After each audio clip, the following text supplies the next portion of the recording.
ಇವತ್ತಿನ ದಿನ ಗ್ಯಾಸ್ಟ್ರಿಕ್ ಸಮಸ್ಯೆ ಇದ್ದವ್ರಿಗೆ ಯಾವ ಥರ ಬ್ರೇಕ್ಫಾಸ್ಟ್ ಅಥವಾ ಹೆವಿ ಮೀಲ್ಸ್ ಅಂತಂದರೆ ಒಂದು ದೋಸೆ ಮಾಡ್ಬೋದು ಅನ್ನೋದನ್ನ ನಾವು ನಿಮಗೆ ತಿಳಿಸ್ಕೊಡ್ತೀವಿ. ಈ ದೋಸೆ ಅಂದ ತಕ್ಷಣ ಎಲ್ಲರ ಕಣ್ಮುಂದೆ ಬರೋದು ಮಸಾಲೆ ದೋಸೆ, ಆನಿಯನ್ ದೋಸೆ, ಸೆಟ್ ದೋಸೆ, ರವೆ ದೋಸೆ ಅಥವಾ ರವೆ ಮಸಾಲೆ ದೋಸೆ, ಹೀಗೆ ಸಾಕಷ್ಟು ದೋಸೆಗಳು. ಈ ರವೆ ದೋಸೆ ಅನ್ನೋದು ಬಿಟ್ಟರೆ ಬೇರೆ ಎಲ್ಲನೂ ಈಗ ನಾ ಹೇಳಿದ್ರಲ್ಲಿ ಮಾಡೋವಂಥದ್ದು ಫರ್ಮೆಂಟೆಡ್, ಅಂದರೆ ಉಪ್ಪಿಸಿ ಹುಳಿ ಬರೆಸಿ ಮಾಡೋವಂಥದ್ದು. ಈ ಹುಳಿ ಬಂದಿರೋವಂಥದ್ದು ಉಪ್ಪು, ಹುಳಿ, ಖಾರ ಮೂರು ಕೂಡ ಈ ಪಿತ್ತ ಅನ್ನೋದನ್ನ ಹೆಚ್ಚು ಮಾಡ್ತಾ ಹೋಗುತ್ತೆ. ಸೊ ಗ್ಯಾಸ್ಟ್ರಿಕ್ ಸಮಸ್ಯೆ ಅಲ್ಲಿಂದ ನಿಮಗೆ ಕಡಿಮೆ ಆಗಲ್ಲ, ಹೆಚ್ಚಾಗ್ತಾ ಹೋಗುತ್ತೆ. ಹಾಗಾಗಿ ಈ ಇಡ್ಲಿ, ದೋಸೆ ಅಷ್ಟೇ ಅಲ್ಲ, ಫರ್ಮೆಂಟೆಡ್ ಪ್ರಾಡಕ್ಟ್ಸ್, ಮೊಸರಿರಲಿ, ಬ್ರೆಡ್ ಇರಲಿ, ಬನ್ ಇರಲಿ, ಪ್ರತಿಯೊಂದು ಕೂಡ ಗ್ಯಾಸ್ಟ್ರೈಟಿಸನ್ನ ಹೆಚ್ಚು ಮಾಡುವಂಥದ್ದೇನೆ. ಇನ್ನು ರವೆ ದೋಸೆ ನೀವು ಅನ್ಬೋದು ಉಪ್ಸಿಲ್ಲ, ಹುಳಿ ಬರ್ಸಿಲ್ಲ ಅಂತ, ಆದರೆ ರವೆ ಅನ್ನೋದೇ ಅಜೀರ್ಣ ಕ್ರಿಯೇಟ್ ಮಾಡುವಂಥದ್ದು, ಅದರಲ್ಲೂ ಗೋಧಿ ರವೆ. ಸೊ ಹಾಗಾಗಿ ಅಜೀರ್ಣತೆಯಿಂದ ಕೂಡ ಗ್ಯಾಸ್ಟ್ರಿಕ್ ಬರೋದ್ರಿಂದ ರವೆ ದೋಸೆ ಕೂಡ ಗ್ಯಾಸ್ಟ್ರೈಟಿಸ್ನ ಜಾಸ್ತಿನೇ ಮಾಡ್ತಾ ಹೋಗುತ್ತೆ. ಹಾಗಾಗಿ ಯಾವ ದೋಸೆ ಮಾಡ್ಕೋಬೋದು ಅನ್ನೋದಾದರೆ ಈ ಉಬ್ಬಿಸ್ತಲೇ ಇರೋ, ಹುಳಿ ಬರೆಸ್ತಲೇ ಇರೋಂತಹ ದೋಸೆಗಳು. ನೀರು ದೋಸೆ ಎಲ್ಲರಿಗೂ ಗೊತ್ತಿರೋವಂಥದ್ದೇ, ಮಾಡಿರ್ತೀರ ಸಾಕಷ್ಟು ಜನ ಮನೇಲಿ, ಅದನ್ನು ಕೂಡ ತಗೋಬೋದು. ಇವಾಗ ನಿಮಗೆ ತೋರಿಸೋದು ಒಂದು ವಿಭಿನ್ನವಾದ ಹೆಸರು ಕಾಳಿನ ದೋಸೆ. ಈ ಹೆಸರು ಕಾಳೆ ಯಾಕೆ ನಾವು ಸೆಲೆಕ್ಟ್ ಮಾಡ್ಕೊಂಡಿದ್ದೀವಿ ಅನ್ನೋದಾದರೆ, ಈ ಗ್ಯಾಸ್ಟ್ರೈಟಿಸ್ ಸಮಸ್ಯೆನಲ್ಲಿ ಪ್ರೋಟೀನ್ ಅಂಶ ತುಂಬ ಮುಖ್ಯವಾಗಿ ಬೇಕಾಗುತ್ತೆ. ಪ್ರೋಟೀನ್ ಅಂಶ ಕಡಿಮೆ ಆದಷ್ಟು ಕೂಡ ಗ್ಯಾಸ್ಟ್ರಿಕ್ ಸಮಸ್ಯೆ ಬೇಗ ನಿವಾರಣೆ ಆಗಲ್ಲ, ದೀರ್ಘಕಾಲದವರೆಗೂ ಕೂಡ ಎಳಿತಾ ಹೋಗುತ್ತೆ. ಸೊ ಈ ಪ್ರೋಟೀನನ್ನು ತಗೊಂಡಾಗ ಗ್ಯಾಸ್ಟ್ರಿಕ್ ಸಮಸ್ಯೆ ಕಡಿಮೆ ಆಗುತ್ತೆ. ಆದರೆ ಅದೇ ಪ್ರೋಟೀನ್ ಜಾಸ್ತಿ ಆದರೆ, ತುಂಬ ಅತಿ ಹೆಚ್ಚು ಹೆವಿ ಆದರೆ, ಆಗ ಕೂಡ ಈ ಗ್ಯಾಸ್ಟ್ರಿಕ್ ಅನ್ನೋದನ್ನ ಹೆಚ್ಚು ಮಾಡ್ತಾ ಹೋಗುತ್ತೆ. ಸೊ ಸಿಂಪಲ್ ಆಗಿ ಈಸಿಯಾಗಿ ಡೈಜೆಸ್ಟ್ ಆಗುವಂಥ ಪ್ರೋಟೀನ್ ಮಾತ್ರ ಗ್ಯಾಸ್ಟ್ರಿಕ್ಕನ್ನು ಕಡಿಮೆ ಮಾಡೋದಕ್ಕೆ ಸಾಧ್ಯ. ಅದರಲ್ಲಿ ಒಂದು ಈ ಹೆಸರು ಕಾಳು.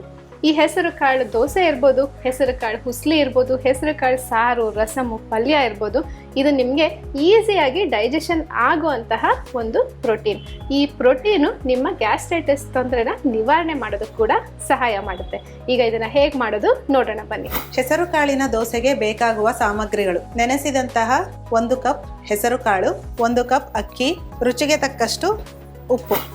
ಈ ಹೆಸರು ಕಾಳಿನ ದೋಸೆಗೆ ಫಸ್ಟು 1 ಕಪ್ಪಷ್ಟು ಅಕ್ಕಿಯನ್ನು ರಾತ್ರಿ ನೆನೆಸಿಟ್ಟು ಅದನ್ನು ಚೆನ್ನಾಗಿ ತೊಳೆದು ಆ ನೀರನ್ನು ಚೆಲ್ಲಿ ಉಳಿದಂಥ ಅಕ್ಕಿನ ನಾನೀಗ ಮಿಕ್ಸಿಯಲ್ಲಿ ರುಬ್ಕೊಳ್ತಾ ಇದ್ದೇನೆ.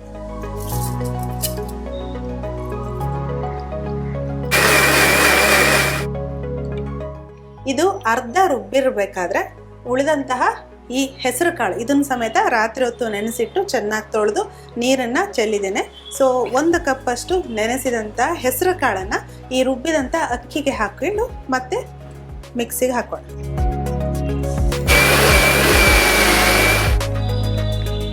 ಇದು ದೋಸೆ ಬ್ಯಾಟರ್ ಹದಕ್ಕೆ ಬರೋಷ್ಟು ರುಬ್ಕೊಳ್ಳೋಣ ನುಣ್ಣಗೆ. ಉಪ್ಪನ್ನು ಸೇರಿಸ್ತಾ ಇದ್ದೇನೆ. ಚೆನ್ನಾಗಿ ಉಪ್ಪನ್ನು ಮಿಕ್ಸ್ ಮಾಡ್ಕೊಳ್ಳಿ. ದೋಸೆ ಬ್ಯಾಟರ್ ಹದಕ್ಕೆ ಬರಬೇಕು. ಒಂದು ವೇಳೆ ಗಟ್ಟಿ ಅನಿಸಿದ್ರೆ ಸ್ವಲ್ಪ ನೀರನ್ನು ಹಾಕ್ಕೊಳ್ಬೋದು. ತುಂಬ ನೀರು ಮಾಡ್ಕೊಳ್ಬೇಡಿ, ಯಾಕಂದರೆ ನೀರು ದೋಸೆ ಥರ ಹುಯ್ಯೋಕ್ಕಾಗಲ್ಲ. ಇದು ಮಾಮೂಲಿ ಉದ್ದಿನ ದೋಸೆ ಯಾವ ಥರ ನಾವು ಹುಯ್ತೇವೆ ಅದೇ ಥರ ಇದನ್ನು ನಾವು ಮಾಡ್ಕೊಳ್ಬೋದು. ಈವನ್ ಸ್ಕೂಲಿಗೆ ಹೋಗ್ತಾ ಇರ್ತಕ್ಕಂಥ ಮಕ್ಕಳು ಸಮೇತ ಅರ್ಜೆಂಟಾಗಿ ತಿಂಡಿ ಮಾಡಬೇಕು ಅಂತಂದರೆ ರಾತ್ರಿ ಏನಾದರೂ ನಿಮಗೆ ಇಡ್ಲಿಗೆ, ಇದಕ್ಕೆ ದೋಸೆಗೆ ಅಥವಾ ಇನ್ನೇನಾದರೂ ತಿಂಡಿ ಮಾಡೋದಕ್ಕೆ ರೆಡಿ ಮಾಡಿಲ್ಲ ಅನ್ನೋದಾದರೆ ಇದು ಸಿಂಪಲ್ಲಾಗಿ ರಾತ್ರಿ ನೆನೆಸಿಟ್ರೆ ಆಯಿತು, ಬೆಳಗ್ಗೆ ಎದ್ದು ರುಬ್ಬಿ ನೀವು ದೋಸೆ ಹುಯ್ಕೊಟ್ರೆ ಆಯಿತು. ಸೊ ತುಂಬ ಚೆನ್ನಾಗಿರುತ್ತೆ, ತುಂಬ ಟೇಸ್ಟಿಯಾಗೂ ಇರುತ್ತೆ, ಹಾಗೆ ಹೆಲ್ತ್ಗೆ ಕೂಡ ತುಂಬ ಒಳ್ಳೆಯದು. ದೋಸೆ ಅಂದ ತಕ್ಷಣ ಎಲ್ಲ ಮಕ್ಕಳಿಗೂ ತುಂಬಾ ಇಷ್ಟ ಆಗುತ್ತೆ. ಸೊ ಹಾಗಾಗಿ ಈ ದೋಸೆನ ಕೂಡ ಕಲರ್ ಒಂದು ಸ್ವಲ್ಪ ಗ್ರೀನ್ ಬಂದರೂ ಕೂಡ ಖಂಡಿತವಾಗ್ಲೂ ಮಕ್ಕಳಿಗೆ ಇಷ್ಟ ಆಗೇ ಆಗುತ್ತೆ. ಅವರು ಕೂಡ ತಿನ್ನೋದಕ್ಕೂ ಖುಷಿ ಪಡ್ತಾ ಹೋಗ್ತಾರೆ. ಈ ಗ್ಯಾಸ್ಟ್ರಿಕ್ ಅನ್ನುವಂತಹ ಸಮಸ್ಯೆ ಅಂದರೆ ಪಿತ್ತ ಹೆಚ್ಚಾಗಿ ಬರುವಂಥದ್ದು, ಇದರಲ್ಲಿ ವಾತನೂ ಸೇರಿಕೊಳ್ಳುತ್ತೆ. ಸೊ ವಾತ ಪಿತ್ತ ಅಂತಲೇ ಅನ್ಬೋದು. ನಾವು ಅದನ್ನು ಸಮಸ್ಯೆ ಪರಿಹಾರ ಮಾಡಿಲ್ಲ ಅಂತಂದರೆ ಈಗಾಗಲೇ ನಿಮಗೆ ತಿಳಿಸ್ಕೊಟ್ಟಾಗೆ ಸಾಕಷ್ಟು ಬೇರೆ ಬೇರೆ ರೀತಿಯ ಕಾಯಿಲೆಗಳು, ಅಂದರೆ ಹೃದಯ ಸಂಬಂಧ ಕಾಯಿಲೆಗಳಿರ್ಬೋದು, ಇಲ್ಲ ಅಂತಂದರೆ IBS ಆ ಥರ ಎಲ್ಲ ಬರೋದ್ರ ಜೊತೆಗೆ ಈ ಪೈಲ್ಸ್ ಅಥವಾ ಮೊಳೆ ರೋಗ ಅಂತ ಏನು ಹೇಳ್ತೀವಿ ಅದಕ್ಕೆ ಕಾರಣ ಕೂಡ ಗ್ಯಾಸ್ಟ್ರಿಕ್. ಯಾರಿಗೆ ಪೈಲ್ಸ್ ಬಂದಿರಲಿ ಅವ್ರಿಗೆ ಯಾರನ್ನು ಬೇಕಿದ್ರು, ಅಂದರೆ ನಿಮಗಿದ್ರೂ ಕೂಡ ಗಮನಿಸಿ, ಇಲ್ಲ ಇರೋರನ್ನ ಕೇಳಿ ನೋಡಿ, ಅವ್ರಿಗೆ ಗ್ಯಾಸ್ಟ್ರಿಕ್ ಸಮಸ್ಯೆ ಮೊದಲು ಬಂದು ನಂತರನೇ ಪೈಲ್ಸ್ ಬಂದಿರುತ್ತೆ, ಹಾಗೆ ಅದು ಬಂದಿರೋದಿಲ್ಲ. ಸೊ ಹಾಗಾಗಿ ಪೈಲ್ಸ್ ಅನ್ನೋದನ್ನು ಕೂಡ ನೀವು ತಡಿಬೇಕು ಅನ್ನೋದಾದರೆ ಗ್ಯಾಸ್ಟ್ರಿಕ್ಕನ್ನು ಕೂಡ ತಡೆಯೋದು ಬಹಳ ಮುಖ್ಯ ಆಗುತ್ತೆ. ಸಾಮಾನ್ಯವಾಗಿ ಹುಷಾರಿಲ್ಲ ಅಂತ ಅಂದಕ್ಷಣ ಏನು ಮಾಡ್ತೀವಿ, ಒಂದೇ ಅಕ್ಕಿ ಗಂಜಿ ಕುಡಿತೇವೆ, ಇಲ್ಲ ಕಿಚಡಿನ ತಿಂತೇವೆ. ಸೊ ಯಾಕೆ ಅಂದರೆ ಅಕ್ಕಿಯಿಂದ ಮಾಡಿದಂಥ ಆಹಾರ ಏನಿದೆ ಅದು ಈಸಿ ಫಾರ್ ಡೈಜೆಷನ್ ಅಂತ. ಹಾಗೆ ಯಾವುದೇ ಡಿಸೀಸ್ಗೂ ಅದು ಕಾಂಟ್ರಾ ಇಂಡಿಕೇಟೆಡ್ ಅಂತ ಇರೋದಿಲ್ಲ. ಸೊ ಈಸಿಯಾಗಿ ಜೀರ್ಣ ಆಗಿ ನಿಮ್ಮ ದೇಹದಲ್ಲಿ ಏನಾದರೂ ವೀಕ್ನೆಸ್ ಇದ್ದರೂ ಸಮೇತ, ಜೀರ್ಣ ಮಾಡ್ಕೊಳ್ಳೋ ಶಕ್ತಿ ಇಲ್ಲ ಅಂದರೂ ಸಮೇತ, ಅನ್ನ ರಸಮ್ ಇರ್ಬೋದು ಅಥವಾ ಕಿಚಡಿ ಇರ್ಬೋದು ಅಥವಾ ಅಕ್ಕಿ ಗಂಜಿ ಇರ್ಬೋದು, ಸಾಮಾನ್ಯವಾಗಿ ತಿನ್ನೋದು ಅದನ್ನೇ. ಸೊ ಇದು ಕೂಡ ಅನ್ನ, ಅಕ್ಕಿ ಮತ್ತು ಹೆಸರು ಕಾಳನ್ನು ಇದನ್ನು ನಾವು ಉಪಯೋಗಿಸಿರೋದ್ರಿಂದ ಜೀರ್ಣಶಕ್ತಿಗೆ ಬಹಳ ಈಸಿಯಾಗಿರುವಂಥದ್ದು. ಹಾಗೆ ಹುಷಾರಿಲ್ಲ, ಮಕ್ಕಳೇನು ತಿಂತಾ ಇಲ್ಲ ಅಂದರೂ ಸಮೇತ ನೀವು ಈ ದೋಸೆನ ಅವ್ರಿಗೆ ಮಾಡಿಕೊಡ್ಬೋದು. ತವ ಕಾದಿದೆ, ಇವಾಗ ದೋಸೆ ಹುಯ್ಯೋಣ.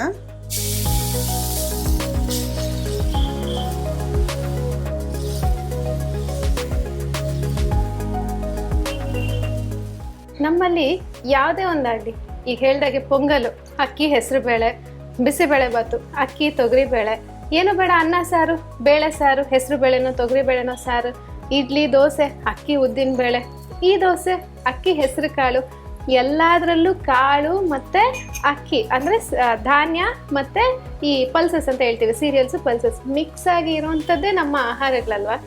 ಅದಿಲ್ಲ ಅನ್ನೋದಾದರೆ ಅವಲಕ್ಕಿ, ಚಿತ್ರಾನ್ನ, ಒಗ್ಗರಣೆಗೆ ಹಾಕಿರ್ತೀವಿ ಕಡಲೆಬೇಳೆ ಅಥವಾ ಉದ್ದಿನಬೇಳೆ, ನಮಗೆ ಬೇಕಾಗಿರೋಷ್ಟು ಪ್ರೋಟೀನ್ ಇದರಲ್ಲಿ ಚೆನ್ನಾಗಿ ಸಿಗ್ತಾ ಹೋಗುತ್ತೆ. ಹೆಚ್ಚು ಪ್ರೋಟೀನ್ ತಗೋಬೇಕು ಅಂತ ಹೋಗಿ ಬೇರೆ ರೀತಿಯಾದಂತಹ ಕಾಯಿಲೆಗಳು ಬರೆಸ್ಕೋಬೇಡಿ. ಈ ದೋಸೆನಲ್ಲಿ ಪ್ರೋಟೀನ್ ಇದೆ ಅನ್ನೋದಾದರೆ, ದೋಸೆನಂತೂ ನಾವು ಯಾವತ್ತೂ ಬರೀ ತಿನ್ನೋದಿಲ್ಲ ಅಲ್ವಾ, ಚಟ್ನಿ ಜೊತೆನೋ ಸಾಂಬಾರ್ ಜೊತೆನೋ ತಿಂತೀವಿ.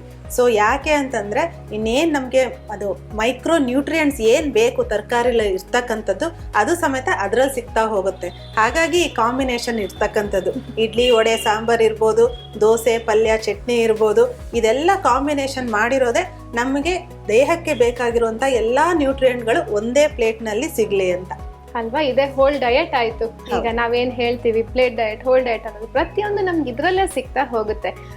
ಎಲ್ಲಿಂದನೋ ಯಾವಾಗೋ ಒಂದು ಬಂದಿರೋಂಥ ಯಾವುದೋ ಒಂದು concept, YouTube concept, WhatsApp concept, ಮತ್ತೊಂದು ಯಾವುದೋ ಖಂಡಿತ ಬೇಡ. ನಮ್ಮ ಪೂರ್ವಜರು ನಮಗೆ ಅಂತ ಕೊಟ್ಟಿರೋಂತಹ ಉಡುಗೊರೆ ಇದು. ಇದನ್ನು ನಾವು ಫಾಲೋ ಮಾಡ್ತಾ ಹೋಗೋಣ. ಖಂಡಿತವಾಗ್ಲೂ ನಮ್ಮ ಕಾಯಿಲೆಯಿಂದನೂ ಹೊರಗಡೆ ಬರೋದಕ್ಕೆ ಸಾಧ್ಯ ಆಗುತ್ತೆ.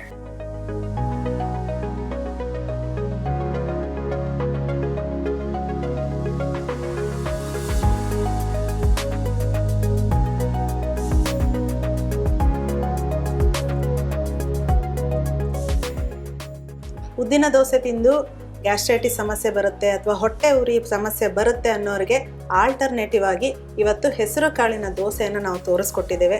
ಇದನ್ನು ಮನೇಲಿ ಟ್ರೈ ಮಾಡಿ, ಖಂಡಿತ ರುಚಿನೂ ಚೆನ್ನಾಗಿರುತ್ತೆ, ಜೀರ್ಣಶಕ್ತಿಗೂ ಹೆಲ್ಪ್ ಆಗುತ್ತೆ, ಹಾಗೆ ನಿಮ್ಮ ಗ್ಯಾಸ್ಟ್ರಿಕ್ ಸಿಂಪ್ಟಮ್ ಖಂಡಿತ ಜಾಸ್ತಿ ಆಗೋದಿಲ್ಲ.